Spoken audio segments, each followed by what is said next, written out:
Y'all need to help Stephen Phillips out over there. Out the door and off the radio. Here's Stephen Phillips. All righty, folks, we're back with you, and I'm excited to have back on with us a human behavior consultant that knows what's going on. And if y'all have watched the behavioral panel on YouTube, I know millions have, you are going to know. For those that's listening on the radio, this is the best-looking one on the panel. This is Greg Hartley. Good morning. How are you, brother? I'm great. Thanks for having me today. Oh, I'm tickled to death, man. I'm tickled to death. Give your spiel. I love it when y'all come on and everybody tells what they do. So this is Greg Hartley. Tell us what you do. Yeah, here's my little cap. I'm Greg Hartley. I'm a former Army interrogator, interrogation instructor. I've written 10 books. I'm sorry, let me back up. I'm a former Army interrogator, interrogation instructor, resistance to interrogation instructor. I've written 10 books on body language and behavior, and I spend most of my time in corporate America and Wall Street. That's me. There you go. That's a long spiel. When people ask me, I say, I'm Stephen Phillips, and that's about all I got, Well, people I know, I just say, hey guys, how are you? I'm Greg. Usually when people say, are you Greg Hartley? I say, are you a process server is what I ask. So.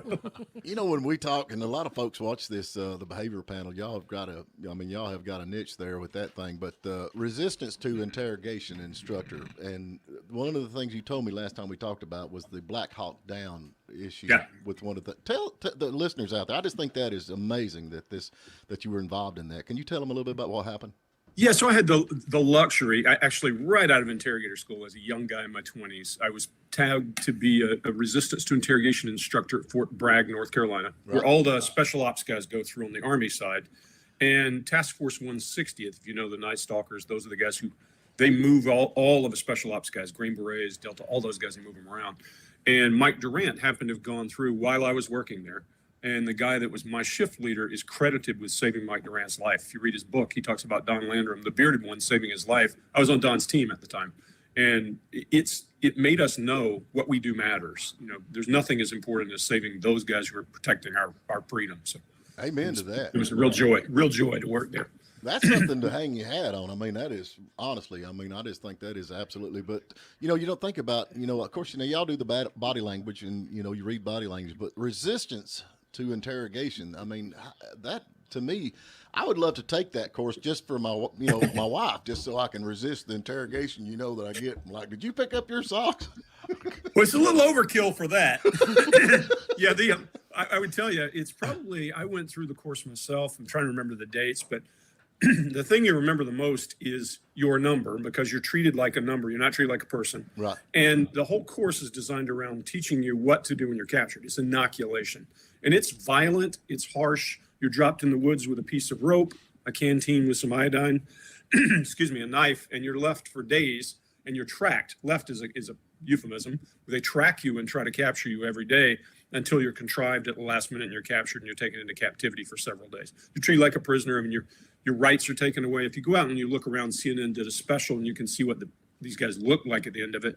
But on average, we lost between 17 and 25 pounds in that short course. Wow. A couple of weeks. There you go, Stephen. Yeah, in the woods. You've been trying to lose weight. I would just die. He would have to take it multiple times. Yeah. High stress is a great thing for weight loss, that's for sure. But that's the thing. There's a difference. If you have high stress and there's lots of honey buns around, you'll eat those. Well, I'm with you on that. Nothing but weeds. That's what you eat. Right? Yeah. That's the thing, though. People don't realize, just like these people, our soldiers being captured, what they go through on some of this interrogation stuff. And I mean, you hear all this stories. Could not imagine going through that. I don't see how you could stand up to some of the stuff these guys go through. Well, and what we know is the way interrogation works. And, I'm a professional interrogator first. Mm-hmm. And what I always say to people is the way it works is through tricks, ruses, and ploys, as American POWs have said. Nothing we say to you is true. It's all tricks. It's all working your psyche against itself. And it's preying on Maslow's hierarchy of needs, which means we need to belong to a group, and then you need to differentiate yourself or get esteem in that group. What we try to do is bond to the prisoner, so the prisoner wants to tell us something about themselves and make them appear important. And that's how interrogation is not violent. It's that. Now, unprofessional, just random guy X probably thinks that beating you is a way to get information. So. Well, that goes through a lot of that. A lot of them have went through that. I think, now, all the folks out there that's watched the behavioral panel, I think one of the things that I pick up on, like when y'all are doing this and you're watching interrogations and then you have the interrogator there, and y'all are actually reading their body language. Like, well, now they're asking the wrong questions, or they're not doing a good job, Right. or they're doing a great job, and you know, you think they would go through some kind of training for that. Well, some police departments have great training. Georgia has a law enforcement academy. One of my former platoon members, I think, runs that program now. And so there are programs that are good, but there are also some pretty bad ones. And READ is used a lot, the READ method. And the READ method is kind of a bolt-on. You have to learn how to use it, and then you take the pieces of it and bolt those together. And some guys have a talent for it, and other guys think they have a talent for it. So different way of looking.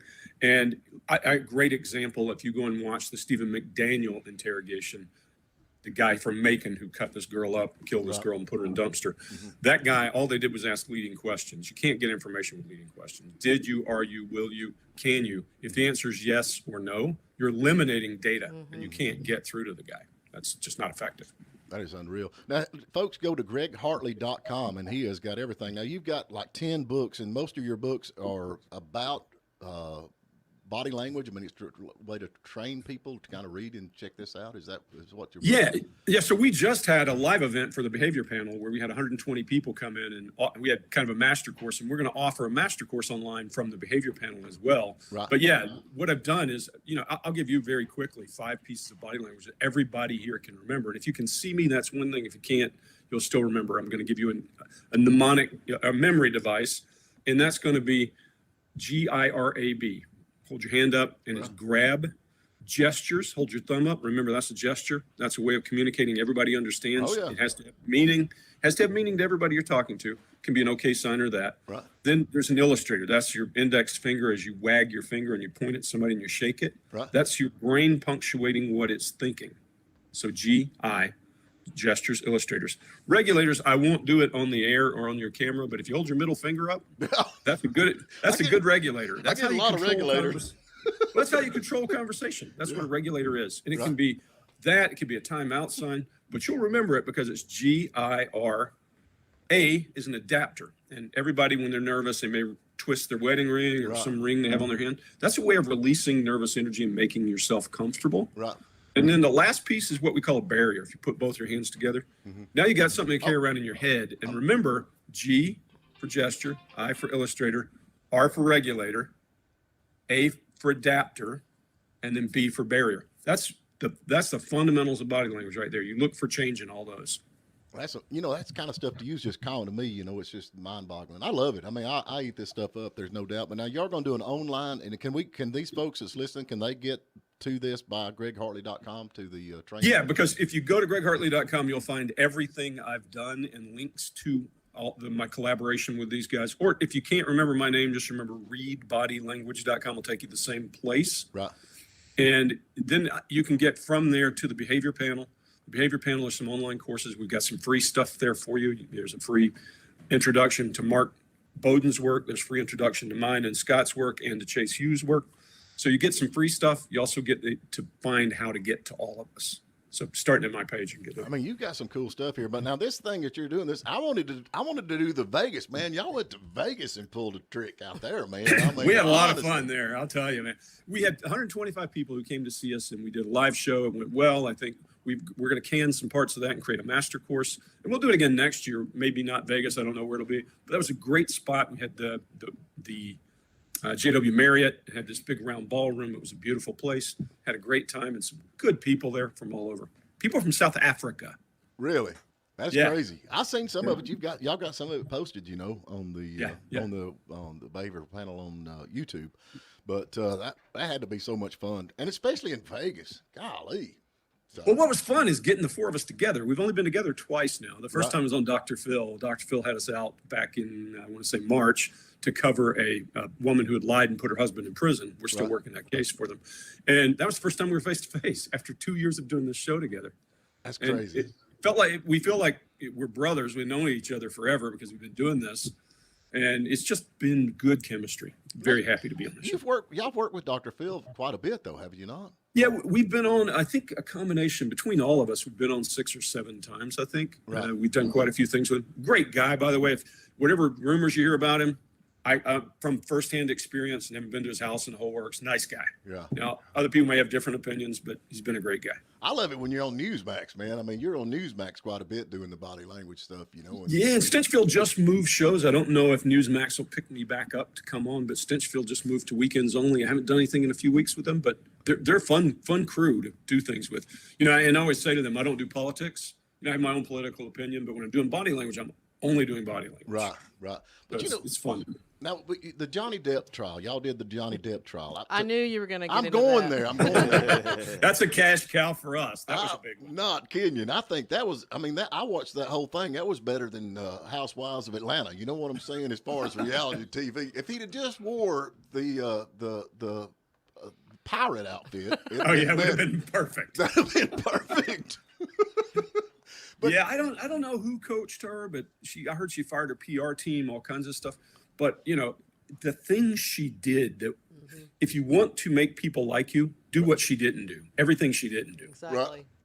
I mean, she didn't need much of a coach. What she needed somebody to say, just don't be yourself. Yeah. Don't be genuine. But now people love Johnny Depp, man. They ain't no doubt. I mean, he was just of course, he's an actor. You know, that's some of the stuff when y'all was reading his body language. You're like, well, you know what? Well, we really can't tell because he's been trained in body language. Yeah. You can tell. And, Well, he's one of the best, most natural guys who can mimic, to me, and I said this, I'm a big fan of how complex can't tell you I've watched all his movies, but how complex his use of facial muscles are is astounding. It's just, now, does that mean that he can hide fight or flight? No, because it still happens to us, and we saw it several times in him. You get to a point you can't think, and you edit your sentences as you're speaking, and you come across as choppy and not fluid. And we saw that several times in him. See, that's crazy. But now we've got another one that's going to be coming. Folks, we're talking to Greg Hartley, behavioral panel expert. Go to greghartley.com, and this takes you out. These guys are just amazing, and they've got so much information here. We've got another trial coming up that I'm going to ask y'all to follow, because what's the quote we do of the day, Mike? The quote we do. Gary Busey. Gary Busey. Yeah. Gary Busey has been. Oh my God. He's been charged with sexual abuse. Yeah, I've got to see this trial, man. I hope they air this. This has got to be. Well, then he goes home and takes his pants down and sits on a park bench the day after all this. Oh, yeah. I saw that when I was watching, and I said, we need to do this one. So I've got a question about him. Do you think I know he had a brain injury in the 80s, but do you think he's actually really that bad, or he's setting the stage to look that bad for a trial? Well, I don't know. I don't know that he's ever had both feet in the water. If you know what I mean. He's a little different to start with, and then the motorcycle wreck. I think he's just kind of wacky. And you know, can a person be wacky and have done something inappropriate? Absolutely, because they don't understand what's normal. I think he's in his 70s as well. Who knows what he's headed toward? I don't know how bad the brain injury was. All that will come to when he goes to trial. I'm sure all of that will come up in evidence. And I'm sure his defense is already working that. Well, that's what I'm saying. Even if a person is kooky, crazy, off their whatever, like he seems to be, they still could have enough common sense left to maybe think, I need to set myself up to not go to jail. Oh, for sure. But there are all kinds of people who do that every day. It's a matter of no matter how crazy he is, he's still aware of jail time. I agree with that. But here's the thing, Sherry. I mean, he's been crazy for years. I mean, this ain't something just started, Well, that's why he's got a great defense. Yeah, I don't know, but I can't wait. Y'all, if they air that, I can just see y'all. Oh, we will. I've already started pulling video. I already know weeks ahead, of course, what we're going to do, because I pulled all the videos and they're stamped and out there, so I can give you some kind of insight. But look, I always said back in the 80s when he played Buddy Holly, I think they miscast him. He should have played Jerry Lee Lewis. Yeah, I'm with you on that. Yes. Golly, I'm with you on that, but I don't know. I can just see y'all right now. Scott, what do you think? And then Scott's going to be scratching his head like, I have no idea. Well, this week we did Dahmer, so that was an interesting one. We keep the big names from history on the back burner because everybody wants to know about what's going on right now, but occasionally you want to do those. We've done Bundy, we've done Gacy. This week we did Dahmer, and then we got a couple others. We've covered almost all the John Benet Ramsey stuff, so we've got John Ramsey coming up. He's the last of the family for us to look at. And those are good classics in the event the news doesn't pick up. But when the news is up, there's no greater gift than Amber Heard. Oh, yeah. I'm with you, man. Yeah, that was weeks of material. Now, the John Benet Ramsey, that still comes up on some of the rags in the supermarket, that kid's death. Do you think the mom did it? I don't. It's hard she's one of the most complex ones we've covered. She is very hard to like. That's her problem. She's Right. hard to like. When you watch her, she's grumpy. You can see she's been coached, hey, shut up and listen once in a while. Yeah. Because you can see her. I mean, I've known women like her in my life that will come back at you over anything, and she does, and you can see Don't it. look at me, Peggy. Well, my favorite one in this one we just did, and you'll see it at 12:30. It's premiering today. But what my favorite one in there is you can see her looking like, you're on my last nerve. I've had enough of you. I said I was raised by Southern women. I know that look. There you go. We all know that look. And then right after they look like that, they get that bless your heart out. So then, then you're in trouble now. You're in trouble out. GregHartley.com. So now when y'all record this, y'all are all over the place. I mean, you're in Atlanta and Scott's in Nashville, I think, and around. Yep. So y'all do this like weekly, or y'all get together and do 2 or 3 at one time? I mean, it's a big deal to have to put all this together and edit out and put together. So it's a lot of work. So what happens? Let me give you our process if you got a minute. So what I do is I find video. I guess production guy. I go find the videos that I think look good. My wife thinks I'm nuts because on Saturday mornings I'll have crime stuff playing 3 or 4 videos at the same time on double speed just to go bing, there's the one I want. Pull those down, and then I'll timestamp everything, send it over to Scott. Scott puts those clips in the Dropbox, and the 4 of us, and Mark's in Canada. Chase, you said Nashville for Scott. Chase is in Virginia Beach. I'm here in Atlanta. So all of us just get on a Zoom call. It started this way because of COVID. And you can see the evolution of our cameras and all that if you watch the show. And I built a studio and the whole works, so I didn't have to do it in my little cube of an office I had built. And we just get on once a week and we stay on. It's kind of a hangout, BS, a whole lot of that stuff going on. And then you get the best part of the video. We're talking about other stuff all the time. You hear us giggling when we come back on murderers. It usually isn't about the murderer. It's about something else we've been talking about. But we get in there and then we video it, and then Scott edits. We send it off. There's a guy in UK who puts those covers on that we're doing now, not the flashes, but all the repeats of the body language. And then we post it. Mark is our search engine optimization guy. So it's a team effort. Everything works in a way that's worked out for us so far. And it's complex. Well, it's good. We do one a week on average. Sometimes we have to jump in because somebody has a speaking gig or something the next week. We may do 2 in a week. This week we did a couple. Well, that's great. We've got to get to a break. Folks, go to GregHartley.com. And, man, I like I said, I am a big fan of all of you, and so I think y'all do great. I've always been interested in this body language stuff, It's always – because, you see these guys or girls, like on TV and like, oh, my son's has been disappeared. And to me, I can pick up on it. I don't know why. It's something, it's like he's lying. He's definitely lying, But if you talk to enough people, you pick up on patterns. That's what you do for a living. So, And we do the funny part in between, like we go to breaks and we come back laughing, but that stuff we can't air. We know all about that. But Greg, thank you so much, man. If we can help you, just let us know. Thank y'all, and you do help. Thank you for bringing me on. Thank you. You take care. Okay, bye. Thank you for spending a little time with us. And remember, you can tune in every morning at WJULradio.com at 8 a.m. Eastern. And please subscribe to our YouTube channel and like us on Facebook, The Morning Dish.